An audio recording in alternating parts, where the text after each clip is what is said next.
All right, guys, welcome to our second lecture. This is the first of, it's going to be a multi-part lecture just because we've got to talk about several things, and I don't want to make a 40-minute video, so I'm going to break it into several parts. That way you can watch the part that you need.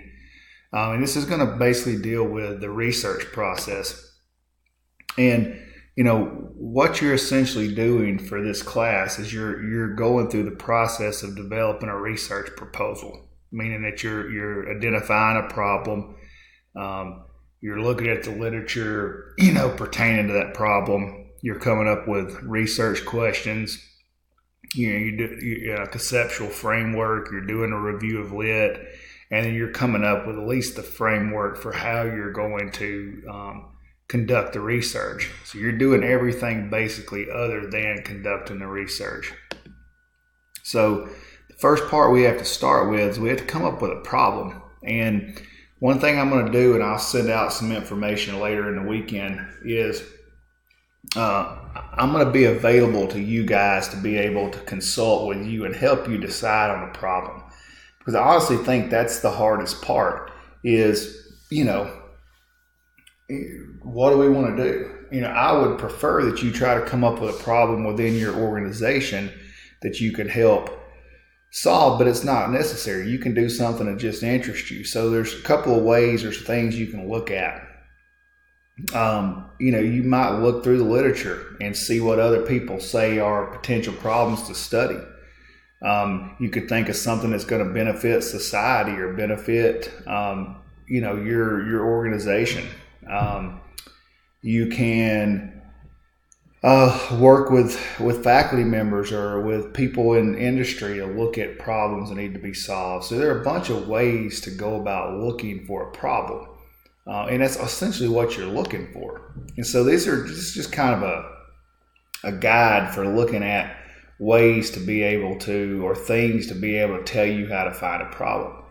I like to think of it as just, from an organizational standpoint, what's going on in my organization that I would like to try to figure out a way to fix, and or what's going on within my industry or within my sport, and then you go from there. And so going through each of those kind of deals, if you look at literature, this is a good way to find things. If you look at research studies, so let's say you find a study that you really like. At the end of each research study, there's going to be a section that says, it may not be titled, but it'll be like a discussion. And usually in there, one of the things it will say recommendations for further research. So and what that is just basically giving you different topics to be able to look at. Like I said, you can look at social issues.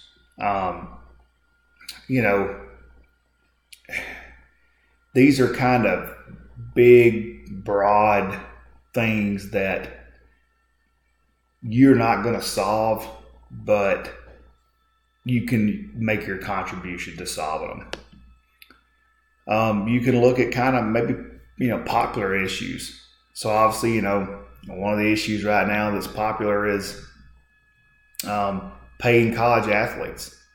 And you can look at these things that are, basically these are issues that you're going to find in the news, you're going to find on websites, it's things people are talking about, it's stuff that's going on kind of out in the world. You can look at things through personal characteristics. So maybe it's something that's happened to you or something that's happening with your team or something that you've gone through that maybe you want to tell more people about that you think you should further dig into.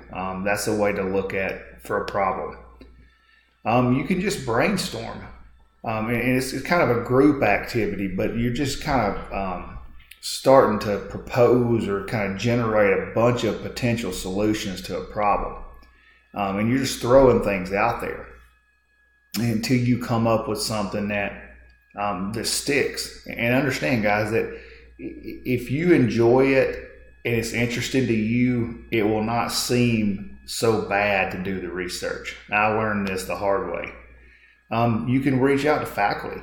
Obviously, I'm going to give you my cell phone number, and I'm going to be available to you guys to help consult you on getting started really through this whole process. I want this to be something at the end that you feel like went really well for you.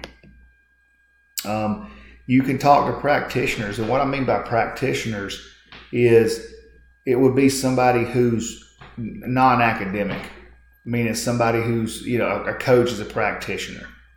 Somebody working out in an industry is a practitioner. So you could ask them, hey, what's something that you would like studied? And a lot of times they don't have the ability to study it. And so you can step in and help that and help them solve their problem.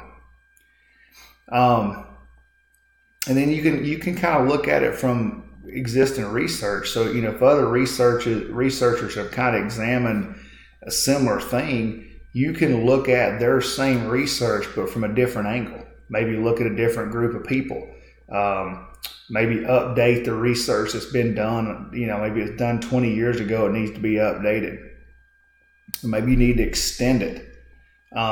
This is one of the things that I found really helpful is to look at research that's been done, for instance, in the NCAA and start to apply that research to NAIA.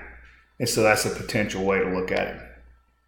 So that's the end of the first part of the video. The next part we'll look at doing a lit review.